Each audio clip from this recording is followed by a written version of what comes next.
Yun, mga tropa.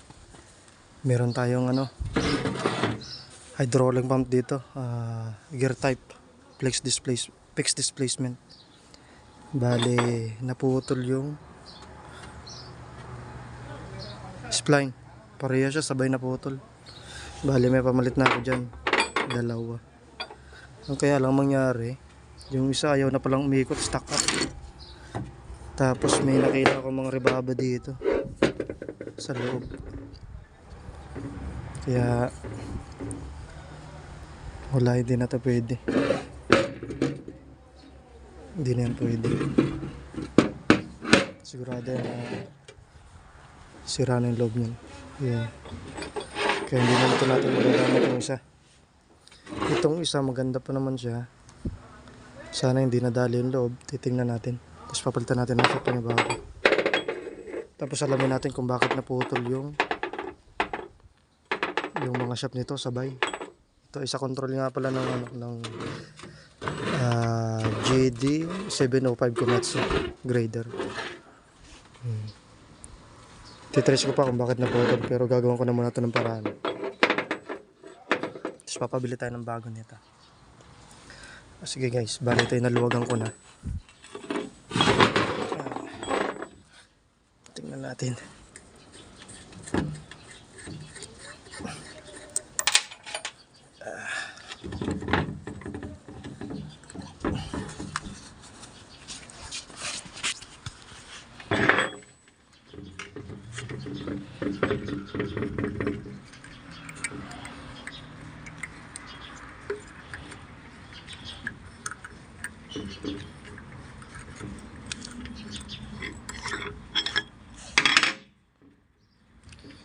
Sigurado meron tong problemang iba kung bakit naputol lang sabay ito.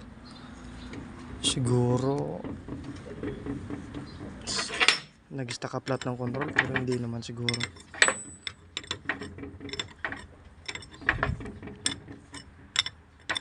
Bihira nangyari itong ganito senaryo. Ngayon lang naman ito nangyari. Duda ko kaya nadama itong isa.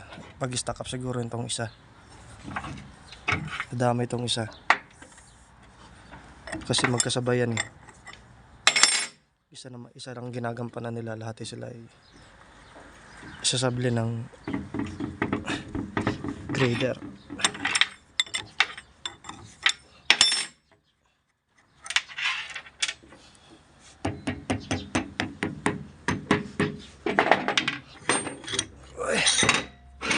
Anong nangyari sa ating dalawa?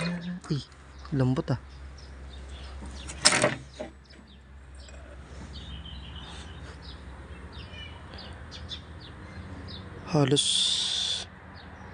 Halos goods pa.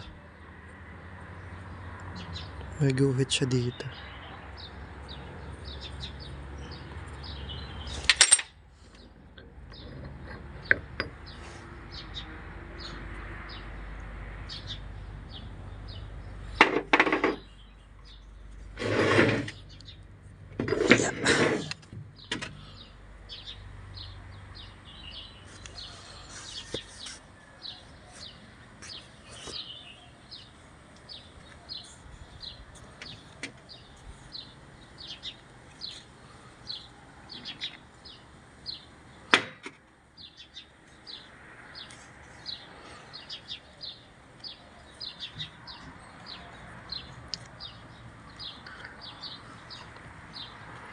Palagay ko okay pa to.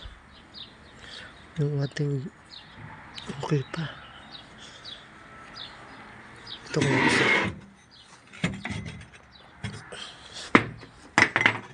Natin ang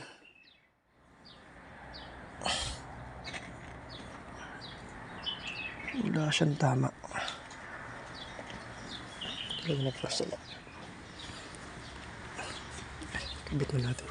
Kala ko ikaw yung kasama na ito kanina. Saan? Sa lubid. Hindi. Pagkatapos ko ng grader na isa, hindi man ako sumama. Kahirap na sakay ng usasa.